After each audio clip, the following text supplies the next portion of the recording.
당신은 언제 가장 외롭습니까? 혼자 집에 있을 때일까요? 아닙니다. 많은 사람들이 이렇게 말합니다. 가족과 함께 있어도 외롭다고. 친구들과 술을 마셔도 외롭다고. SNS에 수백 명의 친구가 있어도 외롭다고. 이상한 일입니다. 우리는 혼자가 아닌데 외롭습니다. 사람들에 둘러싸여 있는데 고립감을 느낍니다. 반대로 어떤 사람들은 혼자 산속에 있어도 외롭지 않다고 합니다. 스님들은 말합니다. 홀로 있어도 충만하다고. 무엇이 다른 걸까요? 외로움은 정말 혼자 있어서 생기는 걸까요? 오늘은 외로움과 고독의 차이에 대해 이야기하려 합니다. 이 둘을 구별하는 순간 당신의 외로움도 달라질 겁니다. 이 이야기의 진짜 핵심은 뒤에서 나옵니다. 끝까지 들으셔야 삶을 바라보는 시선이 달라질 겁니다. 우리는 외로움을 혼자 있는 상태라고 생각합니다. 사람이 없어서, 연락할 사람이 없어서, 함께할 사람이 없어서 외롭다고 생각합니다. 하지만 불교는 이렇게 말합니다. 외로움은 혼자여서 오는 게 아니라 연결이 끊겨서 온다고. 한 여성이 큰 회사의 임원이었습니다. 매일 수십 명의 사람을 만났습니다. 회의하고 점심 먹고 저녁 약속도 잡혔습니다. 그런데 밤에 집에 돌아오면 텅 빈 느낌이 들었습니다. 나는 왜 이렇게 외로울까? 사람들과 하루 종일 함께 있었는데 말이죠. 무엇이 문제였을까요? 그녀는 사람들과 함께 있었지만 진짜로 연결되지 않았습니다. 회의에서는 업무 이야기만 했고, 점심에서는 형식적인 대화만 했고, 저녁 약속에서는 웃으며 연기했습니다. 진짜 자신을 내보인 적이 없었습니다. 누구도 진짜 그녀를 알지 못했습니다. 그녀도 누구와도 진짜로 이야기하지 못했습니다. 사람들 속에 있었지만 완전히 혼자였습니다. 외로움은 물리적 거리의 문제가 아닙니다. 외로움은 마음의 거리 문제입니다.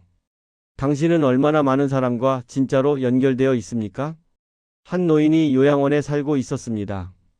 자식들이 찾아왔습니다. 일주일에 한 번씩 왔습니다. 효자였습니다. 하지만 노인은 외로웠습니다. 자식들이 올 때마다 15분 만에 갔습니다. 앉자마자 스마트폰을 봤습니다. 아버지 불편하신 거 없으세요? 없어.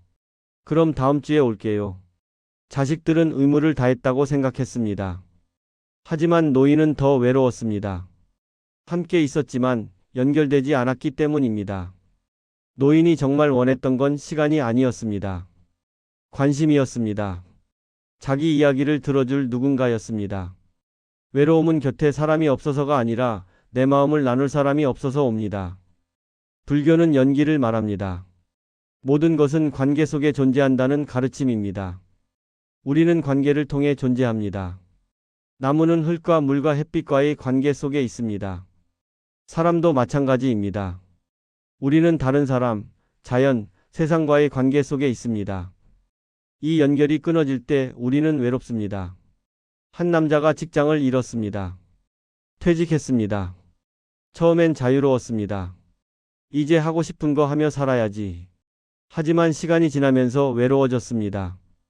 아무도 그를 필요로 하지 않았습니다. 전화도 오지 않았습니다. 출근할 곳도 없었습니다. 그는 쓸모없는 사람이 된 것 같았습니다. 왜 그랬을까요? 그는 직장을 잃은 게 아니었습니다.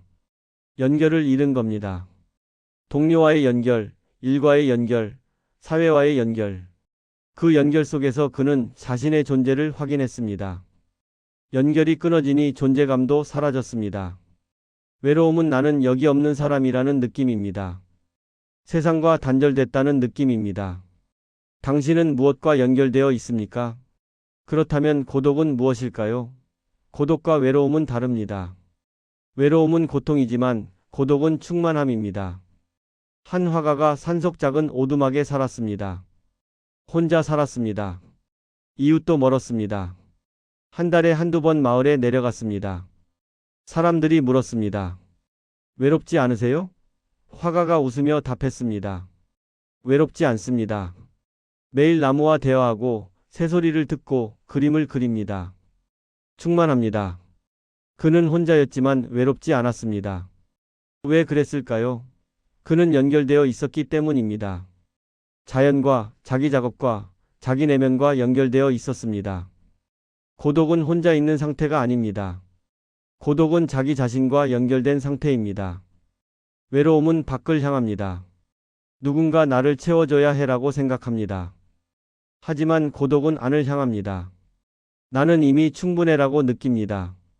당신이 혼자 있을 때 외로움을 느낍니까? 아니면 고독을 느낍니까? 많은 사람들이 외로움을 피하려고 사람들 속으로 뛰어듭니다. 모임에 나가고 술자리를 만들고 연락을 돌립니다.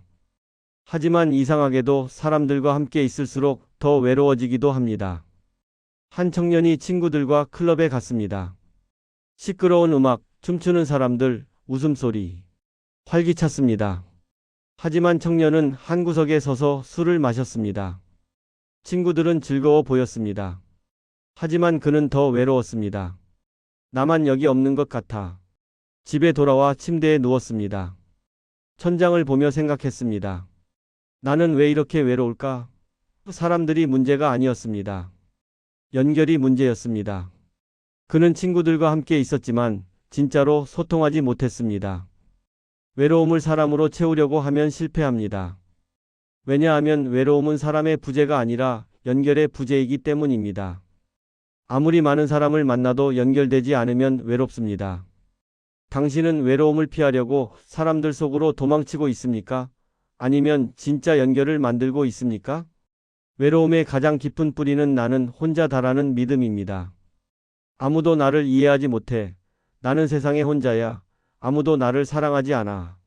이런 생각이 외로움을 만듭니다. 한 여성이 있었습니다.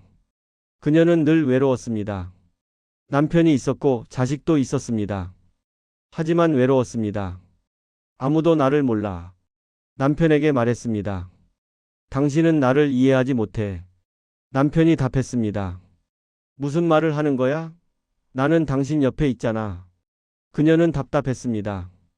옆에 있는 게 중요한 게 아니야. 나를 이해하는 게 중요하지. 하지만 가만히 생각해보면 그녀도 남편을 이해하려 하지 않았습니다. 그녀는 자기가 이해받기만 바랐습니다. 외로움은 나는 이해받지 못한다는 느낌에서 옵니다. 하지만 생각해 보십시오.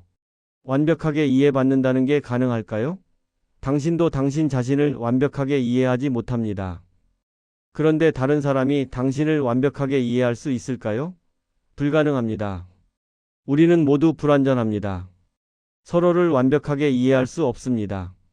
하지만 그것이 외로움의 이유가 될 필요는 없습니다. 완벽한 이해 대신 불완전한 연결을 받아들이십시오. 그것으로도 충분합니다. 당신은 완벽한 이해를 기다리고 있습니까? 아니면 불완전한 연결을 받아들이고 있습니까? 불교는 무아를 말합니다. 고정된 나는 없다는 가르침입니다. 이것은 외로움을 이해하는 데 중요한 열쇠입니다.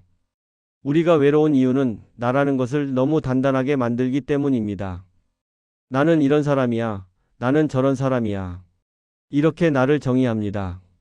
그리고 그 나를 이해해 줄 사람을 찾습니다. 하지만 그런 사람은 없습니다. 왜냐하면 나라는 것 자체가 고정되어 있지 않기 때문입니다. 한 남자가 친구에게 말했습니다. 나는 원래 조용한 사람이야. 파티 같은 거 싫어해. 하지만 가만히 생각해보니 20대 때는 파티를 좋아했습니다. 매주 클럽에 갔습니다.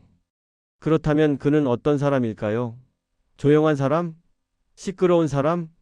둘 다입니다. 때에 따라 다릅니다. 우리는 변합니다. 매 순간 다른 사람입니다. 그런데 우리는 나는 이런 사람이라고 고정시킵니다. 그리고 그 고정된 나가 이해받지 못하면 외로움을 느낍니다. 하지만 고정된 나는 없습니다. 나는 흐름입니다. 이것을 받아들이면 외로움이 줄어듭니다. 이해받아야 할 고정된 나가 없기 때문입니다. 당신이 지키려는 나, 그것은 정말 존재합니까? 아니면 당신이 만들어낸 환상입니까? 어떤 사람은 말합니다. 그럼 외로움을 느끼지 말라는 거예요? 그게 어떻게 가능해요? 외로움을 느끼지 말라는 게 아닙니다. 외로움을 다르게 보라는 겁니다. 외로움은 적이 아닙니다. 외로움은 신호입니다. 지금 나는 연결이 필요해라는 신호입니다. 한 여성이 이혼 후 혼자 살게 됐습니다. 외로웠습니다. 밤마다 울었습니다. 나는 평생 혼자구나. 하지만 시간이 지나면서 깨달았습니다. 외로움은 나쁜 게 아니었습니다. 외로움은 그녀에게 말하고 있었습니다. 너는 연결이 필요해.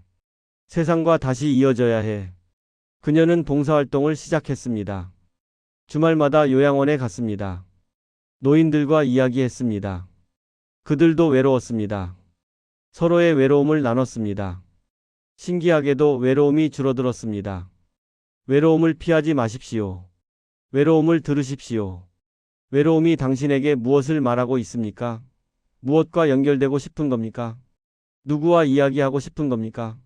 외로움은 문제가 아니라 초대입니다. 연결로의 초대입니다. 당신의 외로움은 무엇을 말하고 있습니까? 혼자여도 외롭지 않은 사람들이 있습니다. 그들은 특별한 사람들일까요? 아닙니다. 그들은 연결을 알고 있는 사람들입니다. 한 스님이 산속 암자에서 홀로 살았습니다. 제자가 물었습니다. 스님, 혼자 계시면 외롭지 않으십니까? 스님이 답했습니다. 외롭지 않다. 나는 혼자가 아니니까. 제자가 의아해했습니다. 하지만 여기는 스님 혼자 계시잖아요. 스님이 웃으며 말했습니다. 나는 나무와 함께 있고, 새와 함께 있고, 바람과 함께 있고, 내 호흡과 함께 있다. 어찌 혼자라고 하겠느냐? 연결은 사람하고만 하는 게 아닙니다. 연결은 모든 것과 할 수 있습니다.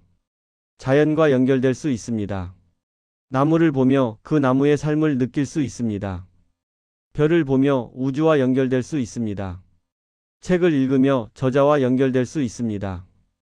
음악을 들으며 작곡가와 연결될 수 있습니다. 무엇보다 자기 자신과 연결될 수 있습니다. 자기 호흡을 느끼고 자기 마음을 보고 자기 존재를 확인할 수 있습니다.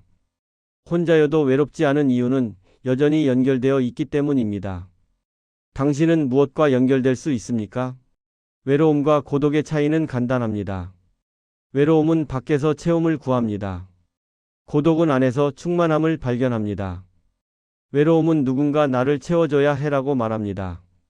고독은 나는 이미 충분해라고 말합니다. 외로움은 결핍입니다. 고독은 완성입니다. 한 노인이 말했습니다. 젊었을 때는 사람들이 나를 채워주기를 바랐소. 나이가 들고 보니 채워야 할 빈 곳은 없더군. 나는 이미 완전했소. 우리는 불완전하다고 생각합니다. 그래서 누군가 우리를 완성시켜 주기를 바랍니다. 하지만 우리는 이미 완전합니다. 단지 그것을 모를 뿐입니다. 혼자 있는 시간을 두려워하지 마십시오. 혼자 있는 시간은 자기 자신을 만나는 시간입니다. 외로움을 느낄 때 그것을 도망치지 마십시오. 그 외로움 속으로 들어가 보십시오. 나는 왜 외로울까? 무엇이 필요한 걸까? 조용히 앉아 자기 마음을 들여다 보십시오. 답은 밖에 있지 않습니다. 답은 안에 있습니다. 한 여성이 명상을 시작했습니다. 처음엔 힘들었습니다. 조용히 앉아 있으니 외로움이 몰려왔습니다. 도망치고 싶었습니다. 하지만 참고 앉아 있었습니다. 외로움을 바라봤습니다. 왜 나는 외로울까? 천천히 보이기 시작했습니다. 그녀는 사랑받지 못한다고 믿고 있었습니다. 그 믿음이 외로움을 만들었습니다. 하지만 그것은 사실이 아니었습니다. 그녀는 사랑받고 있었습니다. 단지 느끼지 못했을 뿐입니다. 그 순간 외로움이 녹아내렸습니다. 대신 고요가 왔습니다. 혼자였지만 외롭지 않았습니다. 고독은 두려운 게 아니었습니다. 고독은 선물이었습니다. 자기 자신을 만나는 선물이었습니다. 당신은 혼자 있는 시간을 피하고 있습니까? 아니면 받아들이고 있습니까? 혼자여도 외롭지 않은 비밀은 간단합니다. 연결을 아는 것입니다. 사람이 없어도 연결될 수 있습니다. 자연과 우주와 자기 자신과 연결될 수 있습니다. 외로움은 물리적 고립이 아니라 마음의 단절입니다. 연결을 회복하면 외로움도 사라집니다. 혼자 있어도 괜찮습니다. 혼자 있어도 당신은 여전히 이 우주의 일부입니다. 당신은 나무와 같은 흙에서 왔고 별과 같은 원소로 이루어져 있습니다. 당신은 혼자가 아닙니다. 당신은 모든 것과 연결되어 있습니다. 그것을 느끼십시오. 그러면 혼자여도 외롭지 않습니다. 오늘 하루 혼자 있는 시간을 만들어 보십시오. 그리고 조용히 느껴보십시오. 당신은 무엇과 연결되어 있습니까? 그것이 외로움에서 벗어나는 첫걸음입니다.